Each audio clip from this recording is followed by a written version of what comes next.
Hello दोस्तों। आज के वीडियो में मैं इंटरेस्टिंग सेक्टर डिस्कस करने वाला हूँ जो कोई फॉलो नहीं करता है। बेसिकली इसका कोई इंडेक्स ही नहीं है। अगर मैं बोलूँ आपको कि आईटी स्टॉक्स बुलिश लग रहे हैं तो आप क्या चेक करोगे? Nifty IT index. मैं आपको बोलूँ बैंकिंग स्टॉक अच्छा लग रहा है तो आप क्या करोगे? बैंक निफ्टी चेक करोगे, प्राइवेट बैंकिंग इंडेक्स चेक करोगे, पीएसयू बैंकिंग इंडेक्स चेक करोगे। बट आज के वीडियो में मैं जो सेक्टर डिस्कस करने वाला हूँ वो है मैन्युफैक्चरिंग इंडेक्स। मैन्युफैक्चरिंग सेक्टर एक कंट्री का बैकबोन होता है, इकोनॉमी का बैकबोन होता है। And we have seen manufacturing companies have come very very strongly in last 5-7 years। इसका एक कारण है make in India. Make in India की वजह से बहुत सारे ऐसे कंपनीज है, स्मॉल स्केल, मिड स्केल, जो एक उभर के आ रहे हैं, पॉजिटिव नंबर दे रहे हैं। जो कंपनी जो गवर्नमेंट ने ये सेक्टर को बूस्ट किया, एसएमई को या एमएसएमई को, ये सारे इंडस्ट्रीज बहुत स्ट्रॉन्ग कमबैक कर रहे हैं। और जैसे मैंने कहा, इसका कोई इंडेक्स नहीं, इसीलिए हम इसको ट्रैक नहीं कर पा रहे। एंड इस मैन्युफैक्चरिंग में मल्टीपल सेक्टर्स भी आते हैं, जैसे फार्मा की कंपनीज आ गई, डिफेंस की कंपनीज आ गई। बहुत सारी ऐसी कंपनीज है जिसके अंदर ये मैन्युफैक्चरिंग सेक्टर क्लब हो जाता है। वेल, जैसे मैंने कहा, कोई इंडेक्स नहीं। बट अगर आप डिफाइन एज के यूजर है और आप आरजोन यूज कर रहे हो, हमारे पास एक इक्वल वेटेड इंडेक्स है, डिफाइन एज मैन्युफैक्चरिंग इंडेक्स, जो एक इक्वल वेटेड इंडेक्स है। तो अगर आप यहाँ पर आप स्क्रीन पर देखोगे तो मैंने यहाँ पर monthly chart of Definedge manufacturing index यहाँ पर प्लॉट किया हुआ है। राइट फ्रॉम अराउंड 2000, यहाँ पर आप देखिए स्लो एंड स्टडी मोमेंटम थे। And there has been dip. ऐसा नहीं है कि मार्केट में इसमें इंडेक्स में डिप नहीं आती। 2008 हमने देखा जो एक मेजर डिप था। तो राइट फ्रॉम अराउंड ये इंडेक्स अगर मैं देखो 482 वाला index has dip to the low of 175। 2008 हमको मालूम है कि सब क्या हुआ। There was a global recession and manufacturing industries one, जो ग्लोबल रिसेशन से एक हिट भी होता है उसको। देन आता है एक रैली। ये जो मेजर रैली हुई थी 2013-15 की, इसमें जो अगर आप ये देखिए 2013 में और 15 में जो ये रैली हुई है, that has been one of the good. उसके बाद 2016 जब मेक इन इंडिया का ये प्रोजेक्ट का रिजल्ट्स आने स्टार्ट हुए, 2016 to 2018, look at the numbers, tremendous returns. 2020 all we know क्या हुआ था, लॉकडाउन था। उसके बाद we have seen V shape recovery. Interestingly, अगर आपने मेरा हार्मोनिक कोर्स एनरोल किया है, वहां पर मैंने एक थियरी, फिबोनाची की एक थियरी बताई है जिसको हम बोलते हैं शैलो रिट्रेसमेंट्स। तो यहाँ पर आप देखिए, ये जो रिट्रेसमेंट्स है, रिट्रेसमेंट्स में मतलब एक छोटी सी डिप आती है। शैलो रिट्रेसमेंट्स में एक जो ट्रेंड होता है वो बहुत स्ट्रॉन्ग चलता है। तो मैंने उस फिबोनाची में, उस कोर्स में मैंने वो डिटेल में फिबोनाची का एक सेशन रखा हुआ है, उसके अंदर एक है।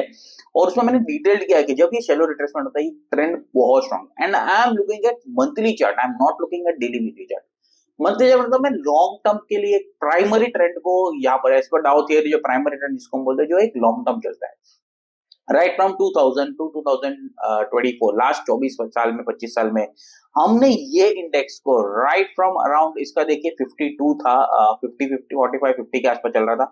अब वो आ चुका है 5500। आप गिन सकते हो कितने एक्स ये इंडेक्स हो चुका है। अब अगर आप आरजोन यूज करते हो, ओके, सो आरजोन में आपको ये एक इंटरेस्टिंग हमारे पास सेटअप है। आप जाइए आरजोन में, वहां पर आप जाइए मैट्रिक्स में, ये है all chart matrix. All chart matrix में क्या होगा ना, आप ऑल चार्ट मैट्रिक्स में जैसे ही जाओगे, यहां पर आपको Definedge manufacturing index select करना है। आप देखिए, मैंने यहाँ पर डिफाइन एज मैन्युफैक्चरिंग इंडेक्स किया है।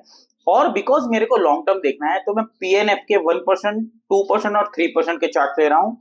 रेंको के भी मैं 1%, 2% और 3% के चार्ट ले रहा हूँ। यहाँ पर डिफॉल्ट सेटिंग होती है 0.25, बिकॉज वो short term to medium term रहता है। मैं यहाँ पर medium to long term chart को मुझे चाहिए, तो मैं इसीलिए 1%, 2%, 3% ले रहा हूँ। और मैं इसको क्या करूंगा, मैं इसको स्कैन करूंगा। अब आप जैसे स्कैन होगा ना, आपको यहाँ पर दिखेंगे कि ये सारे जो स्टॉक्स है वो एक मैन्युफैक्चरिंग इंडेक्स के कॉन्स्टिट्यूएंट्स है, जो हमने इक्वल वेटेड इंडेक्स बनाए हैं। एंड यहाँ पर 77 ऐसे स्टॉक्स है जहां पर ये कॉन्स्टिट्यूएंट्स बने हुए हैं। और इंटरेस्टिंगली, अब यहाँ पर आप देखिए मैं क्या दिख रहा हूँ, daily candle, weekly candle, monthly candle. PNF 1%, 2%, 3%, renko 1%, 2%, 3%, line break daily, weekly, monthly, heikin ashi daily, weekly, monthly. ये सारे जो बुलिश है जो हम उसको 1 स्कोर देते हैं। अब यहाँ पर आप देखिए 77 स्टॉक्स को मैंने यहाँ पर स्कैन किया है और टोटल स्कोर हम यहाँ पर मैं ला रहा हूं जो ऑल चार्ट्स मैट्रिक्स में बुलिश है।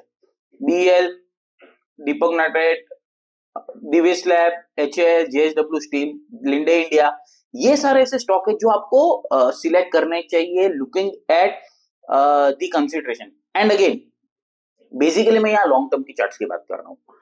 आप लॉन्ग टर्म चार्ट्स में फंडामेंटल ऐड करना, आप रडार में जाइए, हमारे रडार का जो प्लेटफॉर्म है, आप उसमें आपके खुद के स्कैनर बना सकते हैं, आप उसमें फंडामेंटल चेक कर सकते हैं।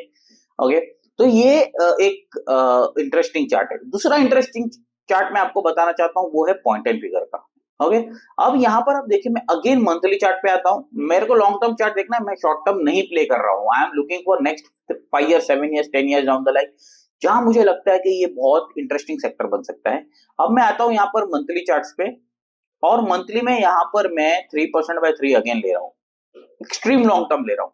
ओके, यहाँ पर आप देखिए रैली आई, ये रैली के बाद consolidation zone, rally, follow up rally, follow up rally, consolidation, अब ये रैली फिर से स्टार्ट हुई है। अगर इन केस एनी डिप आपको मिलती है रिट्रेसमेंट, एंड रिमेंबर हमने बार चार्ट में देखा है ये जो रिट्रेसमेंट होती है वो शैलो रिट्रेसमेंट होती है, व्हिच मींस के डीप फॉल नहीं होता, इसके अंदर माइनर फॉल होते हैं, रिट्रेसमेंट द टाइम कंसोलिडेशन होता है, then it moves again higher on to the positive side. ये एक इंटरेस्टिंग सेटअप है मैन्युफैक्चरिंग इंडेक्स को लेके। अब मैं यहाँ पर बेस्ड ऑन हमारा जो वर्टिकल काउंट, पीएनएफ का जो वर्टिकल काउंट होता है उसके बेसिस पे देखो तो अभी इंडेक्स चल रहा है 5000 के आसपास, वर्टिकल काउंट के हिसाब से आ रहा है इसका 14000, स्टिल यहाँ से 3x की पॉसिबिलिटी है यहाँ पर। ओके, और मैं ये जो प्रीवियस जो रिसेंट रैली है उसका भी अगर 9000 still 2x right from the current price action. मुझे लग रहा है ये इंडेक्स में बहुत ही पोटेंशियल है। अब there are two ways to invest. अगर आप स्टॉक को डायरेक्टली इन्वेस्ट करते हो, जैसे मैंने आपको स्टॉक लिस्ट बताया, आप उस तरह से कर सकते। अगर आप म्यूचुअल फंड में इन्वेस्ट करना चाहते हो थ्रू म्यूचुअल फंड, बिकॉज मैं लॉन्ग टर्म की बात कर रहा हूँ, HDFC mutual fund is coming up with manufacturing का एनएफओ, आप उसमें डेफिनेटली इन्वेस्ट कर सकते हैं लुकिंग एट द कंसिडरेशन कि आपको लगता है कि मैन्युफैक्चरिंग इंडेक्स यहाँ से और ऊपर जा सकता है। चार्ट पे मुझे लग रहा है this is one of the best setup you can look at, again from a long term point of view से मैं बात कर रहा हूँ, I am not looking at a short term point of view. अगर आप सोच रहे हो कि 2030 का मुझे प्ले करना है, अगर ये गवर्नमेंट फिर से नेक्स्ट 5 इयर्स के लिए आती है, जो इलेक्शन चल रहे हैं which will be from 2024 to 2029, तो 2020 and 2030 के लिए आप प्ले करना चाहते हो, definitely don't miss this industry, don't miss this sector, because मुझे लग रहा है कि यहाँ पर अगेन स्टॉक सिलेक्शन में यू कैन, बट अगर आपको स्टॉक सिलेक्शन में दिक्कत आती है, HDFC is coming up with manufacturing index and they are looking at from horizon of next 4-5 years. अगर आप उसका देखोगे तो 2030 के एक्सपेक्टेशंस के हिसाब से चल रहे हैं। सेकेंडरी, अगर आप डिफाइन के यूजर हो, आप डायरेक्टली इन्वेस्ट कर सकते हो आपके अकाउंट में से। आपको क्या करना है, म्यूचुअल फंड mfzone.define सिक्योरिटीज पे जाना है। ओके, आप लॉग इन करके लिखिए, यहाँ पे ऑनगोइंग एनएफओ है, अभी करंटली आपको यहाँ पर नहीं कर रहा बिकॉज एनएफओ ओपन हो रहा है 26 अप्रैल से, तो यहाँ पर आपको ये एनएफओ दिख जाएगा, बिकॉज यहाँ पर आपको सिर्फ कोटक का दिख रहा है मिक्स पैक, बट ये आपको 26 अप्रैल से यहाँ पर आपको ये दिख जाएगा कि ये जो एनएफओ है, ये जो ओपन होगा इसमें आप इन्वेस्ट कर सकते हो। And I am definitely looking from 4-5 years point of view, go for it, I would say. HDFC, अगर आपको स्टॉक्स के वे से नहीं जाना है, म्यूचुअल फंड्स के वे से जाना है, HDFC manufacturing fund is one of the best. And HDFC, I don't think any introduction चाहिए, बिकॉज आप एचडीएफसी म्यूचुअल फंड के आप रिजल्ट्स देख सकते हो। अगर मैं यहाँ पर एक्सप्लोर स्कीम्स में जाता हूँ, यहाँ पर आप एचडीएफसी को सिलेक्ट करोगे सिर्फ, तो यहाँ पर आपको एचडीएफसी में बहुत सारे मिड कैप अपॉर्चुनिटीज फंड है, जो ग्रोथ, आप फंड साइज देख लीजिए 60,000, ऐसे तो बहुत सारे एचडीएफसी का फंड है। So I don't think HDFC AMC needs an introduction over here, और मुझे कोई एक्सप्लेन करने की जरूरत है कि how the funds perform. But अगर आप इन्वेस्ट करना चाहते हो right at the FNO NFO period, तो ये HDFC manufacturing fund is definitely I think one should look at. अगर in case you think manufacturing work नहीं करेगा नेक्स्ट 5 इयर्स में, you can avoid, but in case you think manufacturing industry is one of the best industry for next 4-5 years and this government is pushing up like anything, आप छोटे से छोटे एक zone में जाइए जहां पर मैन्युफैक्चरिंग इंडस्ट्रीज है, वहां पर आप जाके फैसिलिटीज चेक कर लीजिए आपके nearest. The government infra has been so much and these companies are manufacturing one of the most. So मुझे लगता है कि ये manufacturing industries could be one of the being a say अगर आप फार्मर भी हो तो अगर फार्मर को एक गुड्स एक जगह से दूसरी जगह लॉजिस्टिक आ गया तो मैन्युफैक्चरिंग आ गया, बहुत सारे ऐसे प्रोडक्ट्स होते हैं जो मैन्युफैक्चरिंग से जैसे एक बॉक्स लगते हैं, अगर मैंगो की सीजन में बोलूंगा मैंगो अगर एक्सपोर्ट करना है तो मैन्युफैक्चरिंग बॉक्स लगती है। तो ये सारी चीज है जो मुझे लगता है कि डे इन डे आउट में मैन्युफैक्चरिंग काम आता है, and this is the industry will definitely grow out for next 5 years. Don't miss this manufacturing rally, be it from the stock, be it from the mutual fund. You can choose, you have a choice of both. But अगर जैसे मैंने कहा HDFC mutual fund का जो manufacturing का NFO आ रहा है, definitely look at it. अगर आप इन्वेस्ट नहीं करना चाहते हो उसको एक बार गो थ्रू कर लीजिए, उनका विजन देख लीजिए एचडीएफसी का कि क्या विजन से वो फंड इस समय लॉन्च कर रहे हैं जहां market at all time high, and उस समय लॉन्च करना because see HDFC is not one small company जिन्होंने अपना एनालिसिस नहीं किया होगा। इस समय उनको लग रहा है कि नेक्स्ट 5 years गवर्नमेंट के जो मैन्युफैक्चरिंग के सेक्टर के है वो ग्रो कर सकते हैं, इसीलिए इस समय वो फंड लेके आ रहे हैं। So you can definitely look at HDFC, और in case you think you are capable of looking at the stocks and investing into the stocks, go for it. आप आर जोन पे जाके खुद की एनालिसिस कर सकते हो, रडार में जाके फंडामेंटल एनालिसिस कर सकते हो। रडार का प्लेटफॉर्म हमारा बहुत अच्छा है जहां पर आप खुद के क्रिएट कर सकते हो स्कैनर्स एंड फिल्टरेशंस, और आप मैन्युफैक्चरिंग इंडेक्स को इन्वेस्ट कर सकते हो। Signing off Brijesh.